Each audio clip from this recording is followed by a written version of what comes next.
Eli Kate hadn't touched a woman's hand in 3 years.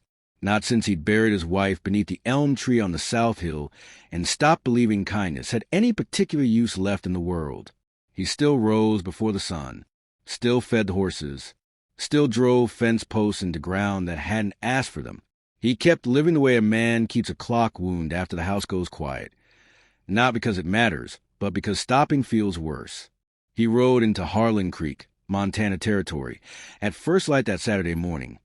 The way he always rode, alone, unhurried, sitting tall on a bay gelding that moved like it already knew the way.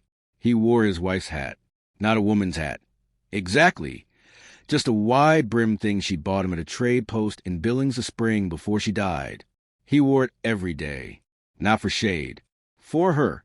He hadn't spoken to anyone in town in 11 days. That wasn't unusual. Eli didn't avoid people. He just didn't seek them out. 3 years of grief had carved the conversation out of him the way river water carves stone, slowly, completely, without apology. And underneath the grief, buried so deep he'd stopped feeling it, was something else, something he had no name for yet, a question that woke him some nights and sat at the foot of the bed until dawn.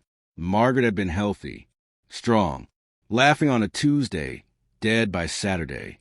The doctor said fever.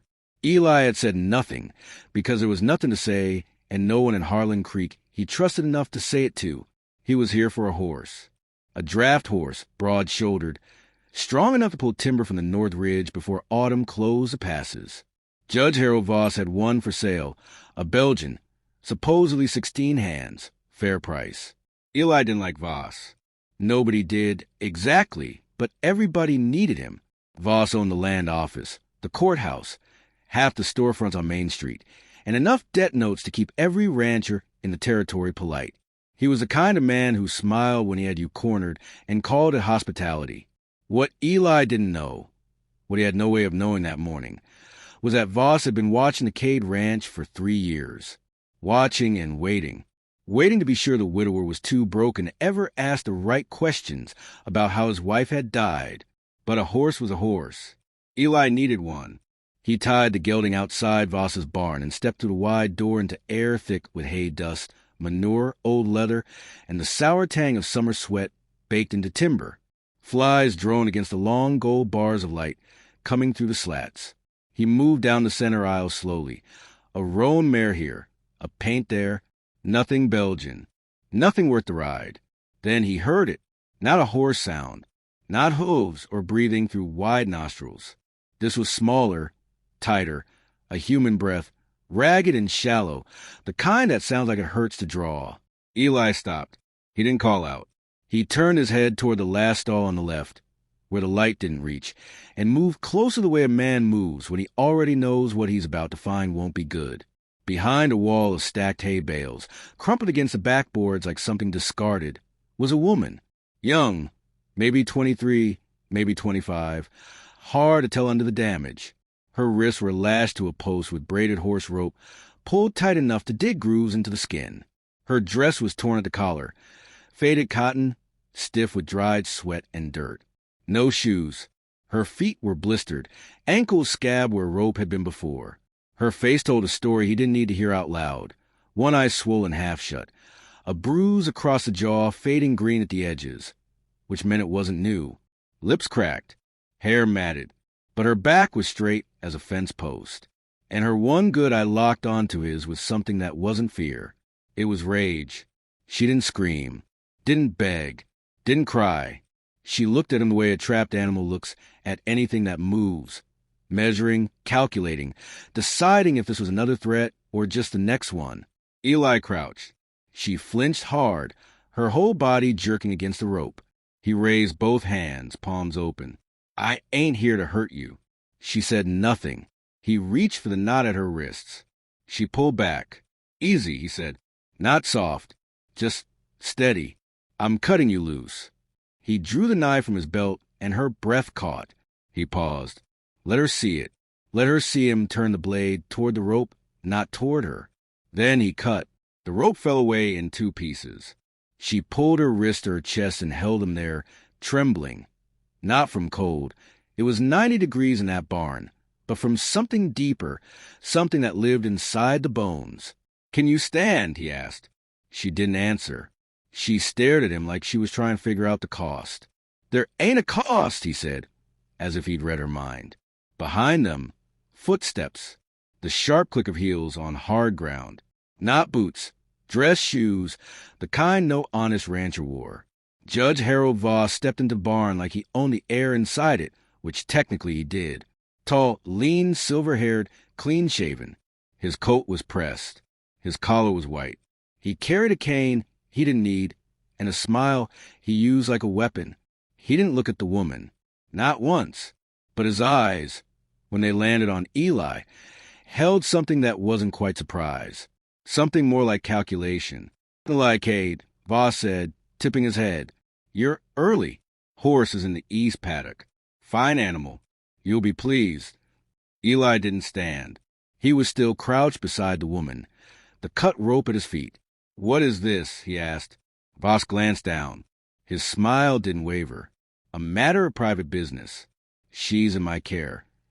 Eli stood slowly, the way a man stands when he wants you to see every inch of him rise. He was taller than Voss, broader. His bad shoulder sat lower than the other from an old wagon accident. But the rest of him was solid as the ground he stood on. "Care," Eli repeated.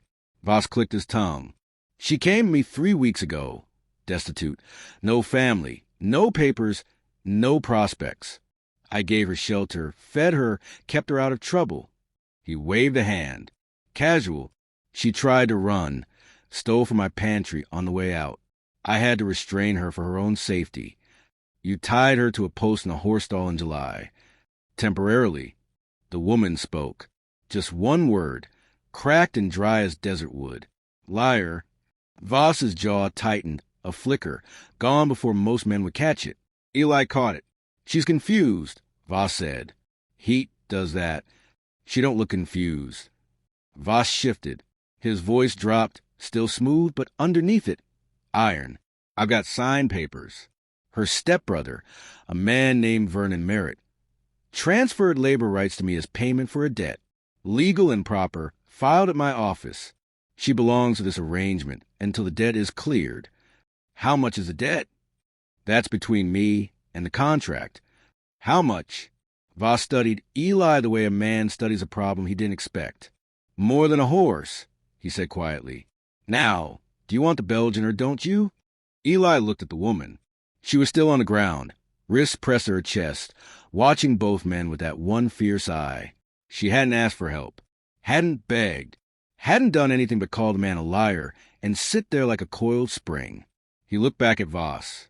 "I don't want the horse." Voss blinked. "Pardon?" "I said I don't want a horse." Eli stepped back and extended his hand to the woman, not demanding, just there. She looked at it for a long moment. Then she stood on her own, winced, steadied, stood. "You walk out of here with her," Voss said, "and you're taking on her debt. I'll have the law at your door by sundown. Then I'll leave the door open for him." Eli said it flat and final. "I've buried a wife. I've carried things no man should carry alone. And I ain't leaving a woman tied in a stall. Not today. Not any day. And if you got a problem with that, you know where I live." Silence. The kind that presses against walls. Voss looked at the woman. For the first time, actually looked at her. Something crossed his face. Not anger. Recognition. Like a man watching a problem he thought he'd solved walking out the door on its own 2 feet. She didn't see it. She was already walking toward the light, barefoot, limping, head high. Eli followed. He didn't look back. But Voss stood in that barn long after the door swung shut, and he didn't move toward the house. He just stood there in the heat and the hay dust, tapping his cane once against the ground very slowly, thinking. Outside, Eli helped Clara up on the wagon. She climbed without his help, sat rigid on the bench. He took the reins, clicked his tongue.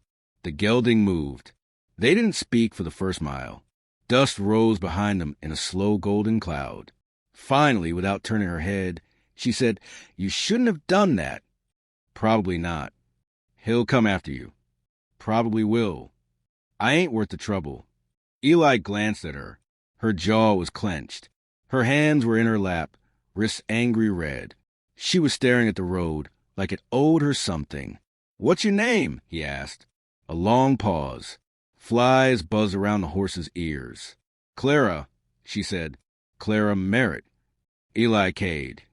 I know who you are." A pause.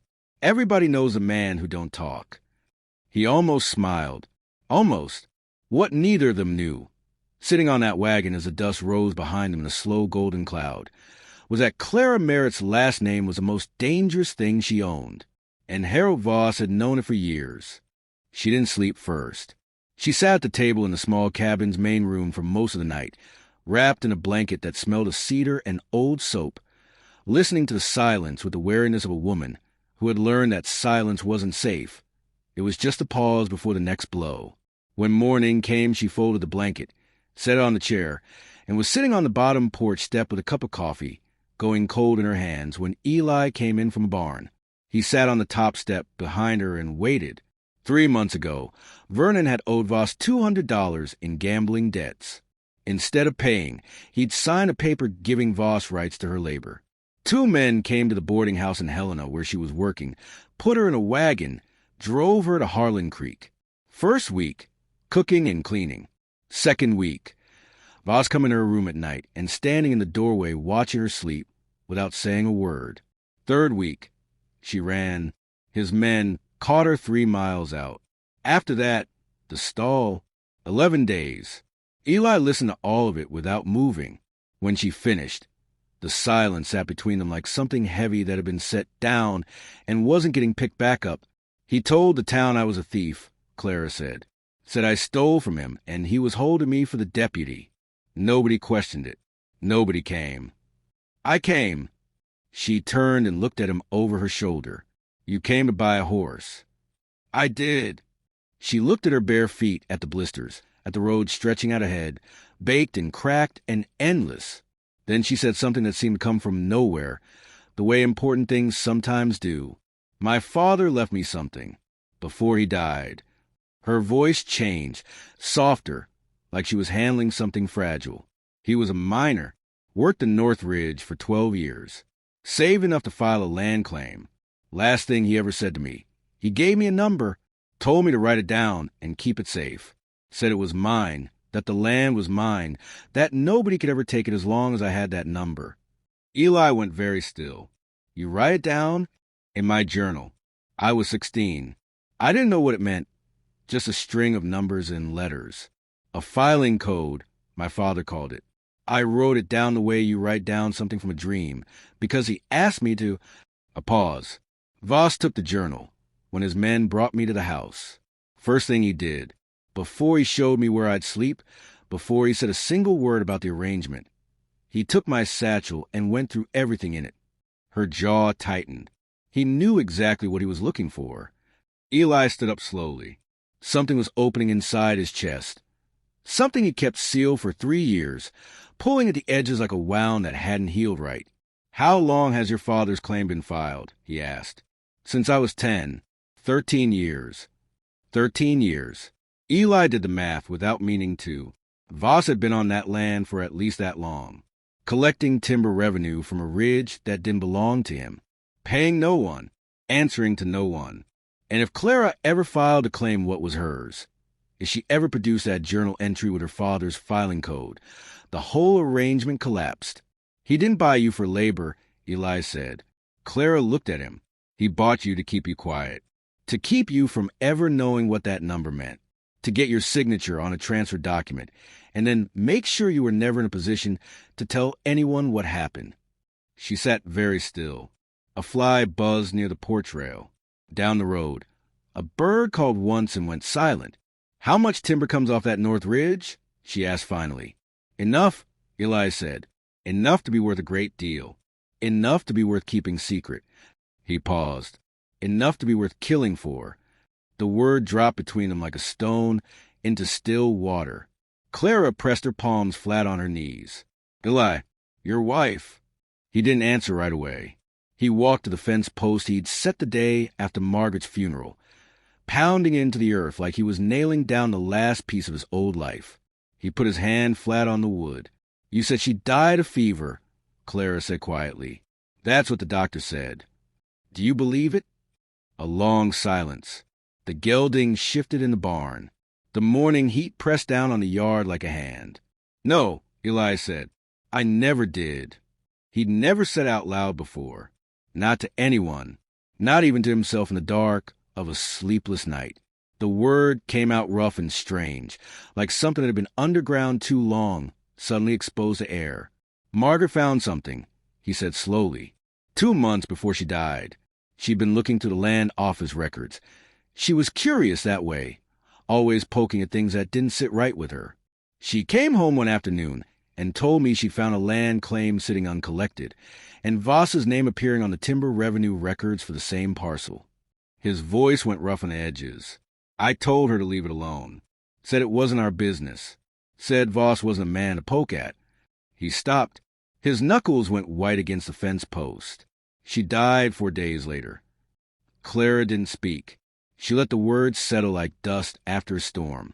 She was trying to find out who that land belonged to. She said, finally, I think so. She found my father's claim. I think so. Neither of them spoke for a long time. The weight of it settled around them both.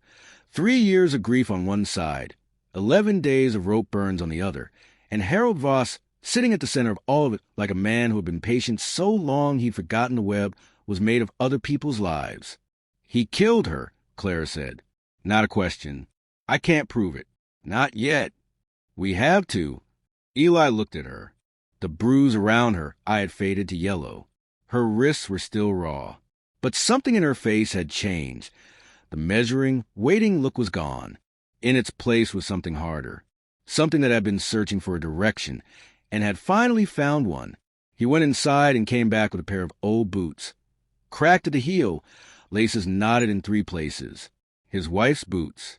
The ones Margaret had worn the last spring she was alive, walking to the wildflowers on the South Hill, laughing at nothing, alive in a way that made the whole valley feel small. He set them on the porch boards without a word. Clara looked at them for a long time. She'd want me to have these, wouldn't she? She'd have given them to you herself. Clara picked them up slowly, turned them over, ran her thumb along the stitching. Then she sat down and pulled them on. They fit. Not perfect, but close enough. Thank you, she said. Eli just tipped his hat. But something passed between them in that moment that was more than gratitude and more than grief. It was the beginning of a shared purpose. The kind that, once started, doesn't stop until it's finished. They rode into town together that morning. Clara sat straight on the wagon bench, chin up, eyes forward. When she pushed through the door of Ruth Baxter's sewing shop and told the sharp-eyed seamstress she needed work, Ruth studied her the way a tailor studies fabric. Not for beauty, but for strength. She handed Clara a torn shirt and a needle. The stitch held. Ruth looked at it, then at Clara. Tomorrow, Ruth said. 6 o'clock. Don't be late. Clara walked back out into the sun. She almost missed it.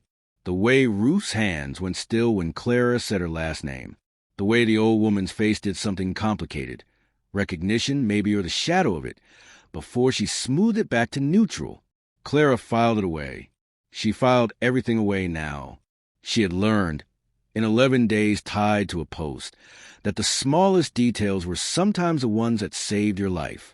3 days Clara worked at Ruth Baxter's shop before the trouble walked through the door. Vernon Mayer arrived on a Tuesday, hat in hand, yellow teeth showing in something he was calling a smile. He was shorter than Clara remembered, thinner, sunken cheeks, coat stained with tobacco and whiskey, and the kind of rot that starts on the inside and works its way out. But his eyes were the same, small and sharp and hungry, the eyes of a man who measured everything by what he could get for it. Clara's needle stopped. Ruth looked up from the counter. Vernon had a new contract from Voss, 6 months of service in exchange for reduced terms. He called it a compromise. Clara called it what it was. Ruth called it grounds for scissors.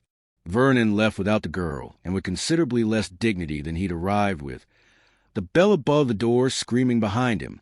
But it was what happened after Vernon left that changed everything. Ruth locked the front door, turned the sign to closed, sat down across from Clara at the back table, and folded her hands. She looked at them for a long moment. The hands of a woman who had stitched 1,000 things back together and couldn't stitch the one that mattered. Then she looked up. "How long were you in that barn?" Ruth asked. 11 days.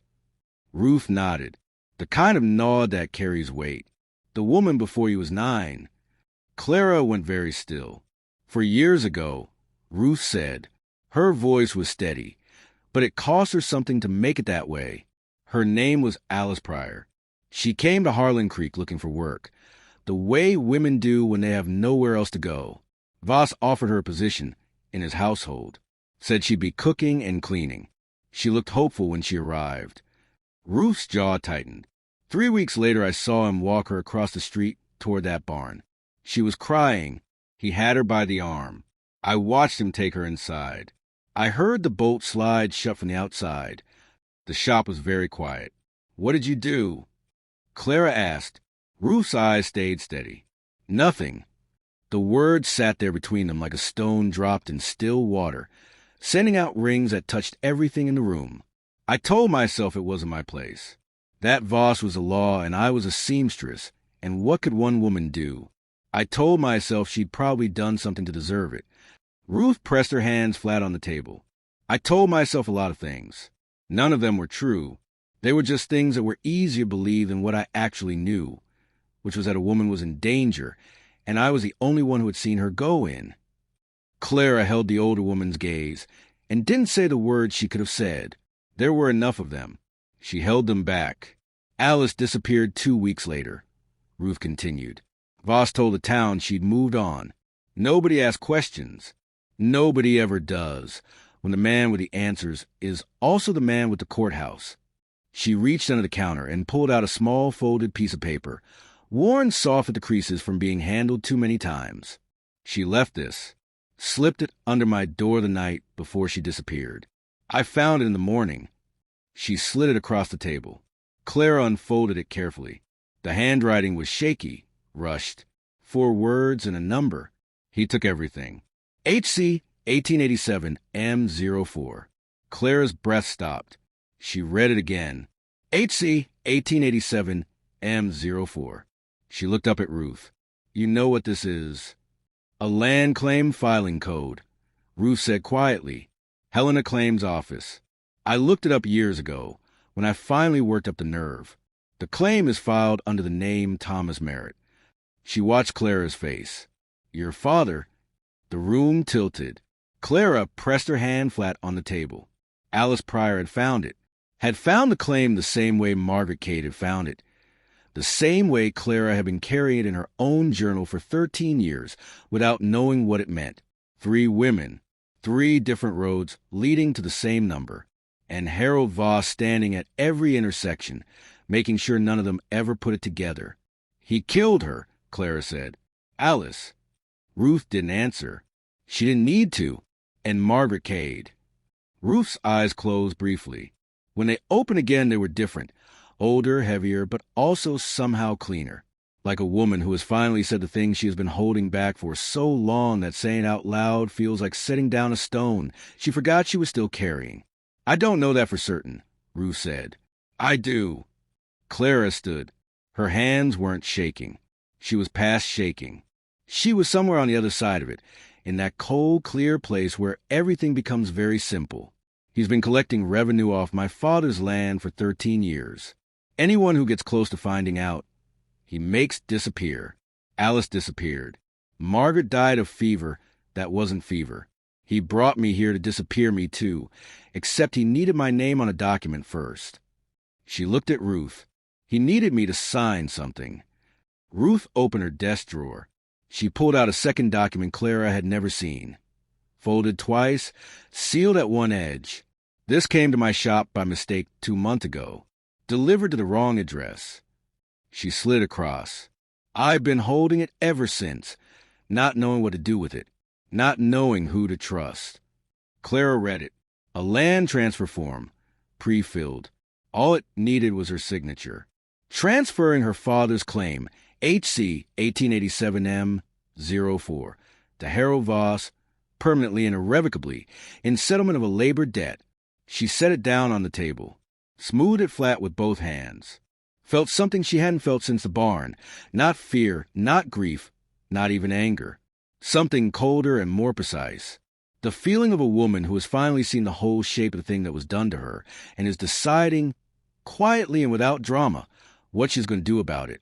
He wasn't going to let me go, she said. Not until I signed this.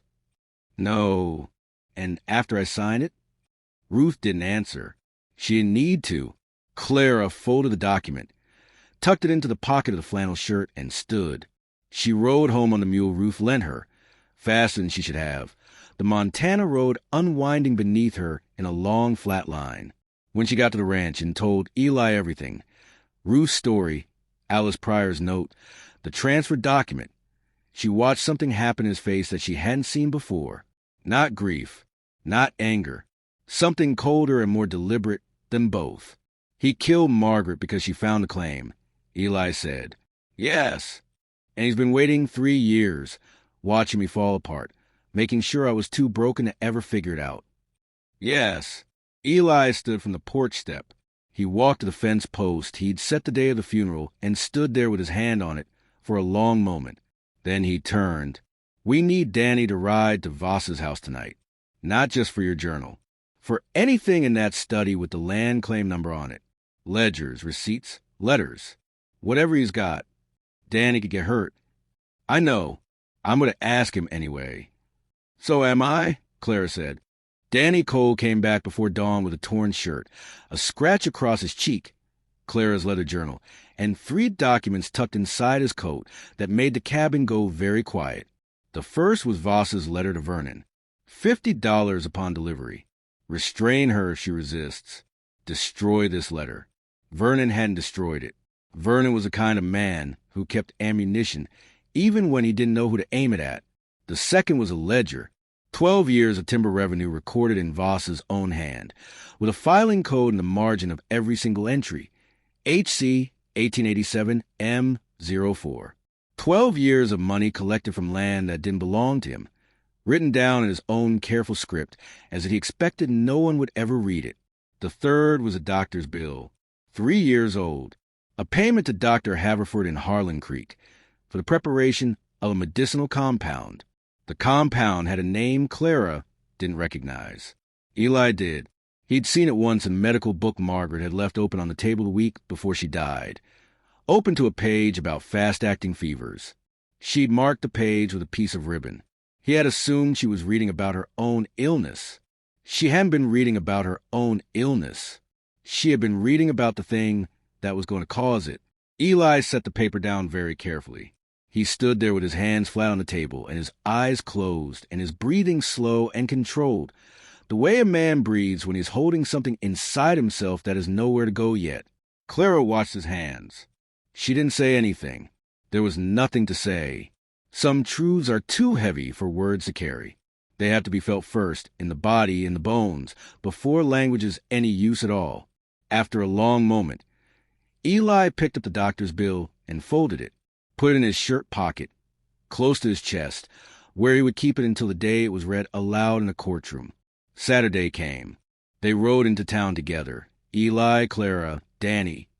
The wagon moving through the morning heat with a cargo of documents that told a story Harold Voss had spent 13 years and at least 2 lives trying to prevent anyone from ever reading. Harlan Creek watched them roll down Main Street. With particular attention, a small town pays when it already senses something is about to break. Folks lined the boardwalks pretending to have other business. Curtains shifted. 2 men on the saloon porch stopped talking and just watched.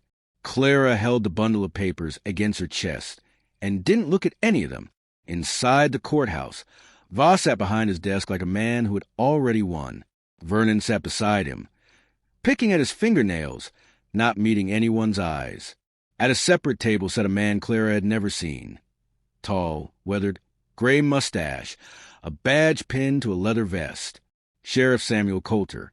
He had a ledger open and a pen in his hand and the patience of a man who had sat through 100 of these and trusted none of them. His eyes moved between Voss and the doorway with quiet, deliberate attention. Voss smiled when Clara walked in. The smile of a man watching a problem walk directly into the solution he'd prepared for it.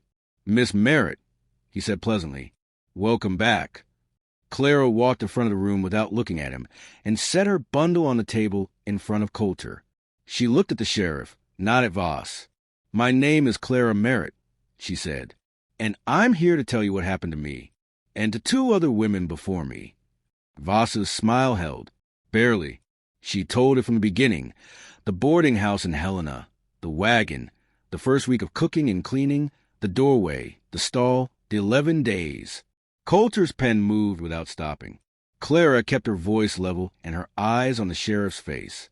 She did not look at Voss. She pushed the 32 handwritten pages toward Coulter. He read the first page and turned to the second without speaking. Then she put the journal on the table. "This is mine. Judge Voss took it from me the day I arrived. It was recovered from his study."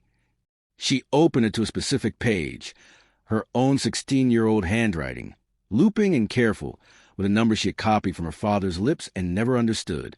HC 1887 M04. This is a land claim filing code. My father's claim, filed 13 years ago. The claim covers the North Timber Ridge.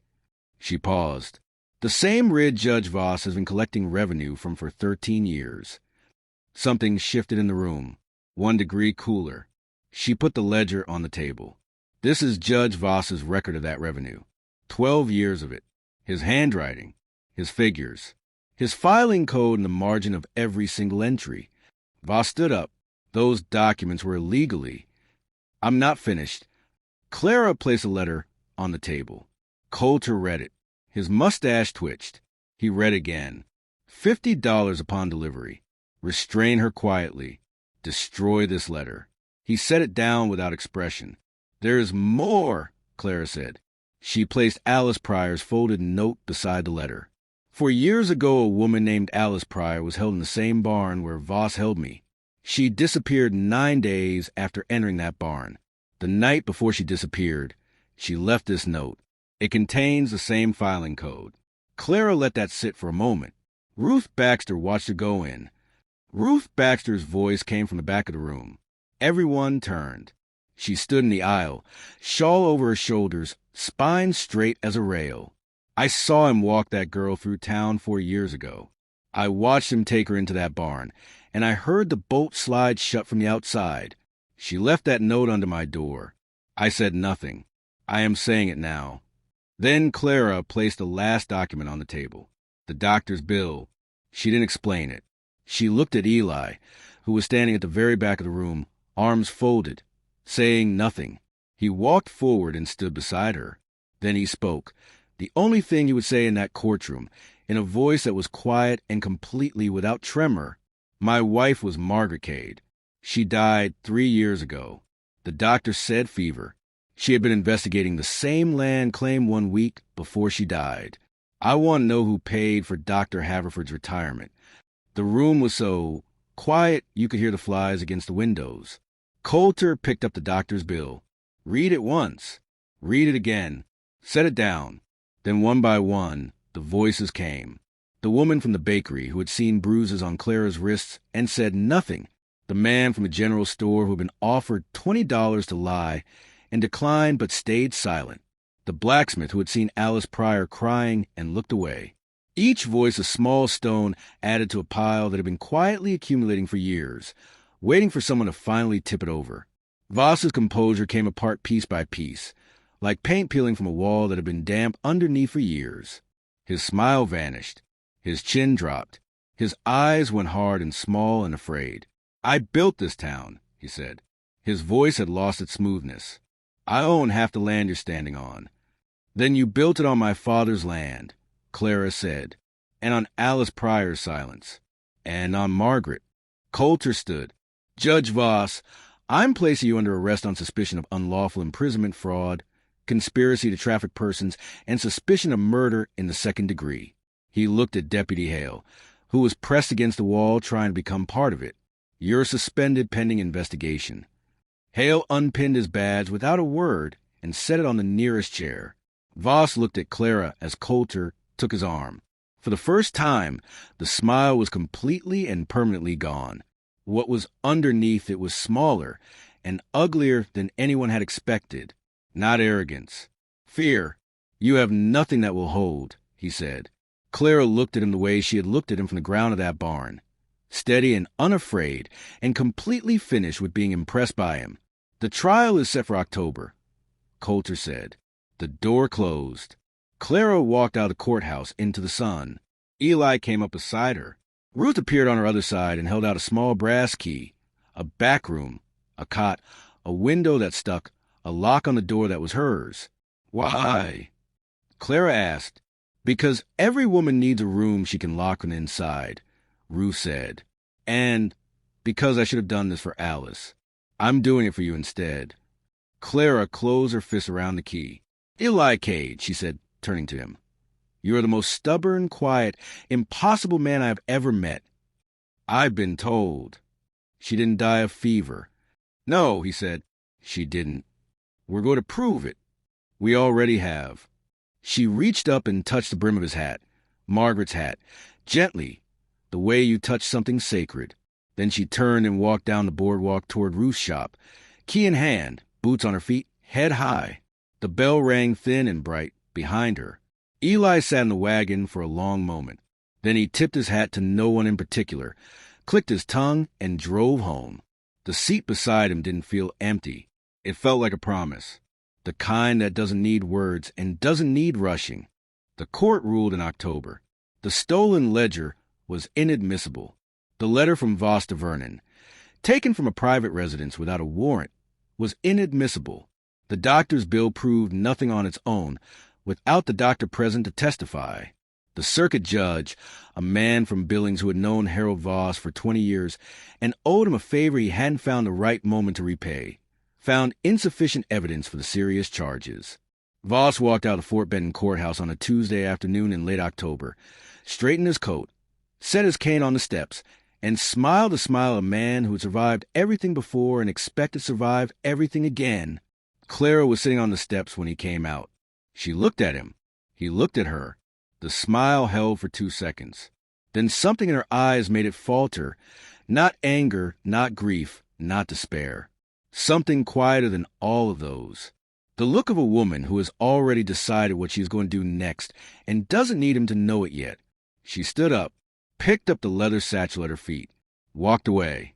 She didn't look back. Eli was waiting at the bottom of the steps. He fell into step beside her without asking. They walked to the wagon without speaking, and he didn't ask, and she didn't explain. And when they reached the ranch that evening, she went inside and sat at the table with her new journal open in front of her and wrote for 3 hours without stopping. In the morning, she packed a bag. Helena, she said, standing on the porch with the bag over her shoulder and Margaret's boots on her feet. Eli nodded. There's a woman there who teaches law to anyone willing to study. Danny told me about her. She's been doing it for 6 years. Clara looked at the road the way she had looked at it that first morning, not with desperation, but with calculation. A land claim doesn't expire. The filing code is in my journal. The revenue records exist somewhere in the Helena Land office, even if the ledger isn't admissible in Voss's courthouse. And a doctor who took money to poison a woman and called it fever. That doesn't go away just because a judge throws out the evidence. She turned and looked at Eli. But I need to know how to use all of it. I need to know the law better than he does. Better than any judge in Montana Territory. How long? He asked. As long as it takes. He reached into his coat and handed her an envelope. She opened it. Inside was a letter of introduction, written in his careful, slow hand, to the woman in Helena who taught law. And beneath it, a copy of the land claim filing, which he had written to the Helena Land office himself 3 weeks earlier and requested from the territorial records, legally and properly, as the widower of a woman who had been investigating the claim at the time of her death. Clara looked at the documents for a long time. Then she looked at him. You went to Helena 3 weeks ago. You didn't tell me. You had enough to carry. She folded the documents carefully and put them in the satchel. Then she stepped off the porch, stopped, and turned back one more time. Eli. Yeah. Don't sell the ranch. He almost smiled. The kind of almost that is more than most people's full smile. Wasn't planning to. She turned and walked down the road. He watched her go until she was a small figure in the long gold afternoon light, and then a shape, and then gone around the bend where the cottonwood stood. He went inside and sat at the table. The brass key she'd left on the shelf was still there. She hadn't taken it, which meant she was coming back. He understood that. He put his hand flat on the table and felt the grain of the wood and listened to the silence of the cabin, which was different now from how it had been for 3 years. Then, the silence had been a thing that pressed inward like walls closing. Now it was the silence of a space being held open, patient, certain. He waited. 6 months later, on a cold March morning, Eli walked into the Fort Benton Circuit Courthouse for Harold Voss's retrial. New evidence had been submitted through legal channels, land claim documents pulled from the territorial record in Helena, timber revenue receipts obtained properly through the land office, and a sworn affidavit from Dr. Haverford, who had been located in Billings and had, when presented with the full weight of evidence against him, decided that telling the truth was considerably preferable to facing conspiracy charges on top of everything else. Eli walked in and sat down in the gallery. He was early. The prosecution's table was empty. He waited. The door opened. Clara Merritt walked in, not in borrowed boots and a flannel shirt, not in the faded cotton dress stiff with 11 days of barn. In her own clothes, a dark wool coat, hair pinned back clean, leather satchel over one shoulder. She walked to the prosecution's table without hurrying, set the satchel down, opened it, and began placing documents on the surface in precise and deliberate order. Her hands were steady. Her face was calm. She had the look of someone who has been building something for a long time and is finally ready to show the room what it is. She sat down, looked up, and found Eli in the gallery. He tipped his hat. She almost smiled, the kind of almost that meant everything. The door at the back opened. Harold Voss walked in, silver-haired, coat-pressed, cane tapping the floor. He stopped when he saw the woman at the prosecution's table. For one long moment, something crossed his face. The beginning of recognition. The beginning of understanding. The beginning of knowing that the thing he had been most careful to prevent had happened anyway, while he was busy being certain it couldn't. He had bought her for $50. He had held her in a barn for 11 days. He had taken her journal, her name, her inheritance, and tried to take her future along with it. She had come back. In his courtroom, with a law license and his own timber receipts and a doctor's signed confession, and every document he had ever believed was safely buried under the weight of his own authority. She looked at him across the room, steady, unafraid, the same look she had given him from the dirt floor of his own barn, except now she was standing up and the rope was gone and the boots on her feet were her own. He looked away first. He always had. He always would. The circuit judge called the court to order. Clara Merritt rose, smoothed her coat, and opened her notes. "Your Honor," she said, "my name is Clara Merritt. My father was a miner who filed a land claim 13 years ago, before he died. I am here today to take it back, and to account for everything that was done to the women who found it before me." She spoke for 3 hours. She was methodical and precise, and completely without mercy, which is the only way to be when you're standing in a room with the man who bought you for $50 and thought that was the end of the story. It was not the end of the story. Voss was convicted on 4 counts. The land claim was restored. 12 years of timber revenue were ordered repaid. The case of Alice Pryor was reopened, and the man named Cord Fitch, located in Billings, agreed to testify in exchange for a reduced sentence. Dr. Haverford's medical license was revoked. Deputy Hale received a suspended sentence and left Harlan Creek before the ink was dry. When it was over, Clara walked out of the courthouse into the March sun and down the steps into the street. Eli was at the bottom, hat in hand, his bad shoulder sitting lower than the other, his face holding an expression she had never quite seen on it before. It took her a moment to name it. Peace. Not the peace of a man who has given up. The peace of a man who has finished something. She stopped in front of him. "Well," she said. "Well," he said, "that took longer than I thought. Worth it, though. We did it." She looked at him. Margaret did it. Alice did it. Every woman who ever walked into that barn and refused to disappear did it. He nodded. Then he held out the hat. Margaret's hat, the wide-brimmed thing worn soft at the brim from years of daily use. He held it out to her with both hands, the way you offer something you have been keeping safe for someone else. She looked at it. That's yours. I know. I want you to have it. I don't need it. No, but I want you to have it anyway, because she would have. He looked at her steadily. She found your father's claim trying to give it back to you. Least I can do is finish what she started. Clara took the hat, turned it in her hands.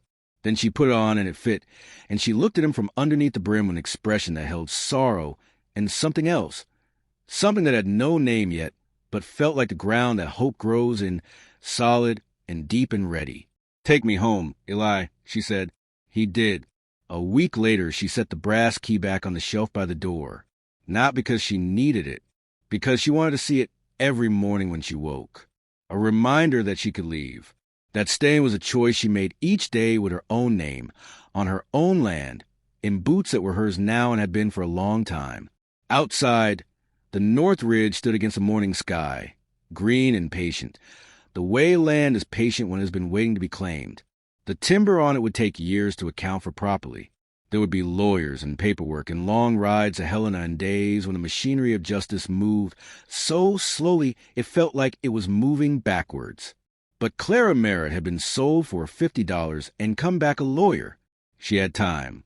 And outside, Eli was already at the fence line, hammer in hand, his bad shoulder set lower than the other, driving posts in the ground that was finally, legally, undeniably hers. She watched him from the porch for a moment. Then she pulled on her coat, picked up her satchel, and walked out to help, because that was what came after. Not a perfect ending. Not a quiet life handed to them wrapped and finished. Just two people, and land that belonged to them, and work that needed doing, and a particular freedom that comes not from having all your questions answered, but from finally being the one who gets to ask them. Clara Merritt was sold for $50. She was tied to a post. She was broken down and dragged through the dirt and told she was nothing. But she stood up, she studied, she came back, and she was no one's property. Ever. Clara didn't just survive, she came back and she won. If this story moved you, that's what Echoed True Stories is here for. Follow the channel, share this with someone who needs it tonight, and drop a comment below. Your words keep these stories alive.